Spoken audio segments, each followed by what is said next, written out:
जय श्री कृष्ण दोस्तों, आज हम भागवत गीता के 11वें अध्याय के सार को जानेंगे। भगवत गीता का 11वां अध्याय विश्वरूप दर्शन योग के नाम से जाना जाता है।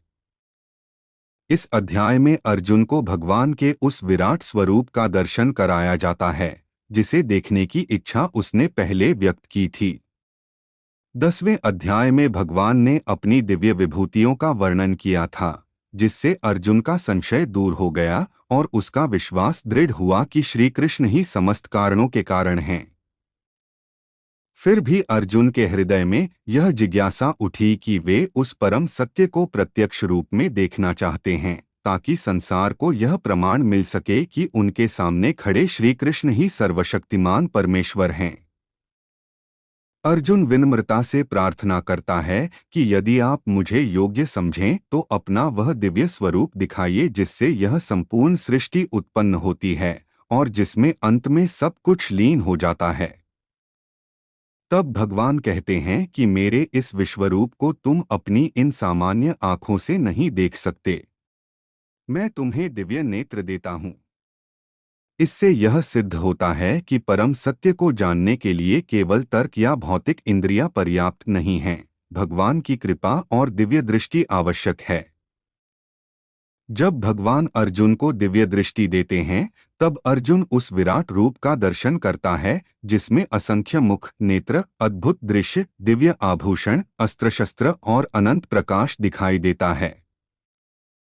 उसमें संपूर्ण ब्रह्मांड समाहित है, देवता, ऋषि, विभिन्न लोक, सब कुछ उसी एक रूप में स्थित है।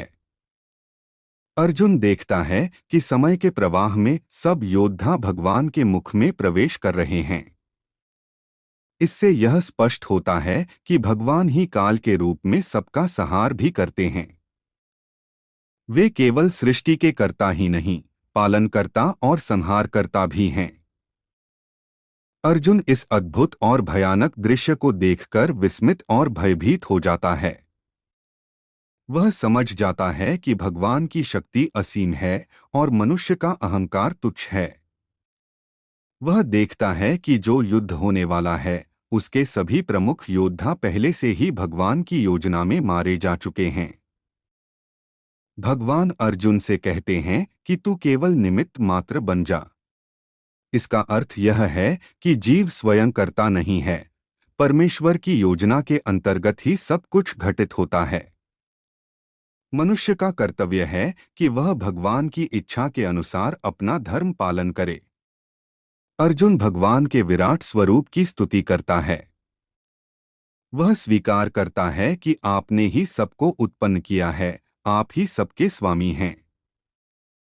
वह क्षमा मांगता है कि कभी सखा समझकर उसने आपको हे कृष्ण, हे मित्र कहकर संबोधित किया। अब उसे अनुभव हो गया कि उसके सामने खड़े श्री कृष्ण ही समस्त ब्रह्मांड के स्वामी हैं। यहाँ भक्ति का भाव और गहरा हो जाता है। जब जीव भगवान की महिमा को समझता है तो उसके भीतर स्वाभाविक रूप से नम्रता और समर्पण आता है। लेकिन अर्जुन का हृदय अंततः भगवान के सौम्य और मधुर रूप को ही चाहता है। वह प्रार्थना करता है कि कृपया अपने उस चारभुज और फिर दोभुज वाले रूप में प्रकट हों। भगवान अपने भक्त की प्रार्थना स्वीकार करते हैं और पुनः अपने प्रिय मानवस दृश्य रूप में आ जाते हैं। इससे यह सिद्ध होता है कि यद्यपि भगवान का विराट रूप अत्यंत अद्भुत और प्रभावशाली है, परंतु भक्त के लिए उनका व्यक्तिगत प्रेममय रूप ही सबसे अधिक आकर्षक और उपास्य है। इस अध्याय का मुख्य संदेश यह है कि परम सत्य कोई निराकार ऊर्जा मात्र नहीं, बल्कि पूर्ण व्यक्तित्व है जिनसे सब कुछ प्रकट होता है। उनका विराट रूप उनकी शक्ति का प्रदर्शन है, परंतु उनका मधुर रूप उनके प्रेम का प्रतीक है। भगवान की वास्तविक पहचान और दर्शन केवल अनन्य भक्ति से ही संभव है। अंत में भगवान स्पष्ट कहते हैं कि केवल वही व्यक्ति मुझे इस प्रकार देख सकता है जो एकनिष्ठ भक्ति करता है, मुझमें मन लगाता है, मेरे लिए कार्य करता है और सभी जीवों के प्रति द्वेष रहित रहता है। इस प्रकार 11वां अध्याय हमें सिखाता है कि भगवान सर्वशक्तिमान, सर्वव्यापक और काल के नियंत्रक हैं। फिर भी वे अपने भक्त के लिए सुलभ और प्रेममय हैं। जीव का कल्याण इसी में है कि वह अपने अहंकार को त्याग कर स्वयं को भगवान की इच्छा का साधन माने और प्रेमपूर्वक उनकी शरण ग्रहण करे।